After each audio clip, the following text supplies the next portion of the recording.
there. Welcome to Cobb Prairie's time of meditation and prayer. I'm Carly, and I'm glad you've joined me today. My thoughts today are about finding connection to God in everyday moments. Have you ever contemplated why people are drawn to different places or things? Some people love the forest, some people love the ocean, the prairie, gardens, the kitchen, church, food, rocks, flowers.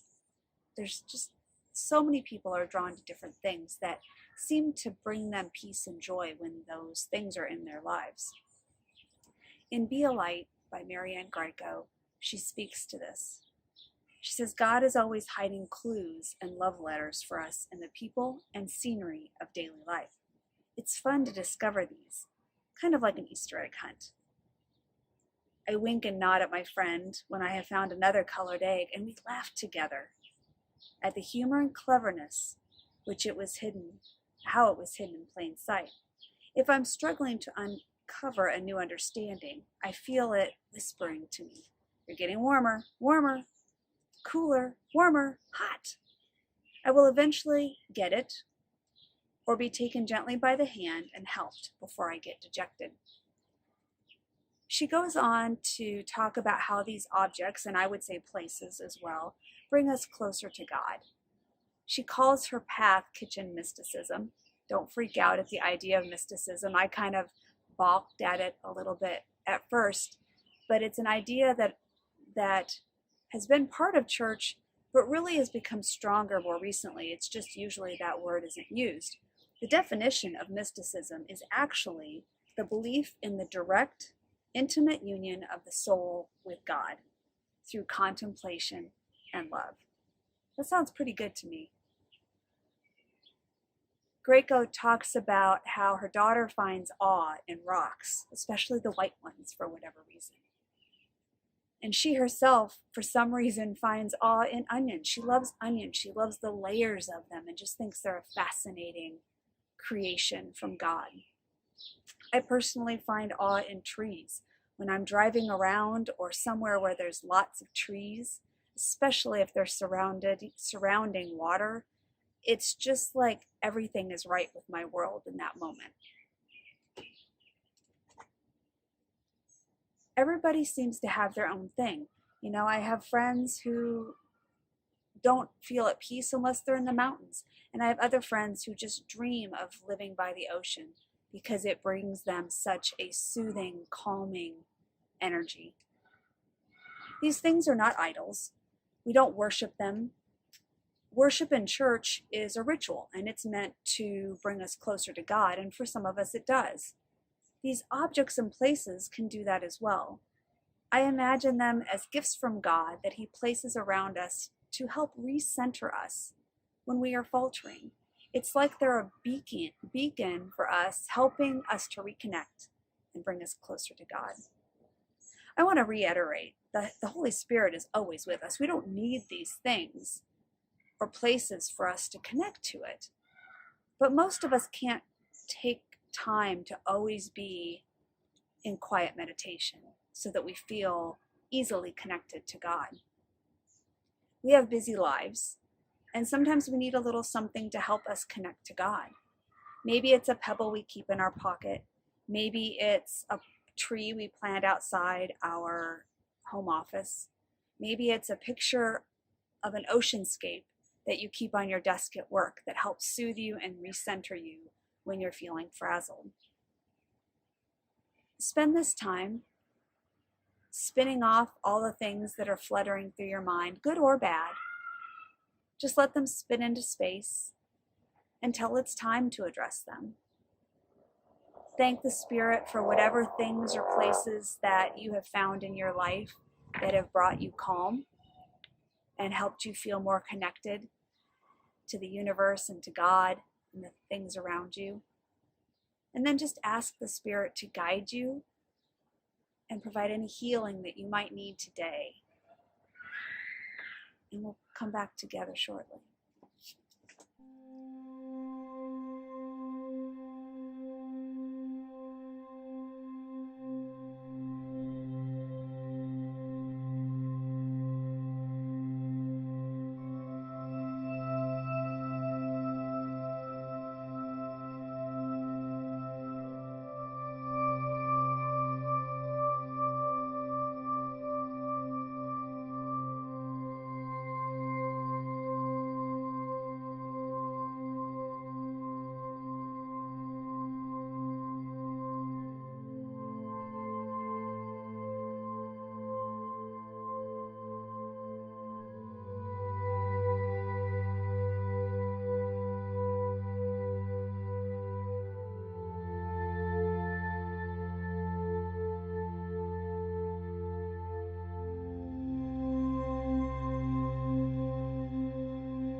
Welcome back. I hope you've enjoyed your time today with the Spirit. I feel blessed that you've been able to take this little moment for yourself to help open your mind and your hearts to God so that it can guide you and lead you in your life. My prayer for you today is that if you need a little help, a little guidance, a little centering outside of this time, that you will be able to find something, whether an object or an image of a place, that just speaks to you. And keep it around you for those times when you're feeling completely disconnected and frazzled and alone and sad and whatever negative emotion you might be feeling at that time that needs to be splintered off and sent away so that the Spirit can come back in.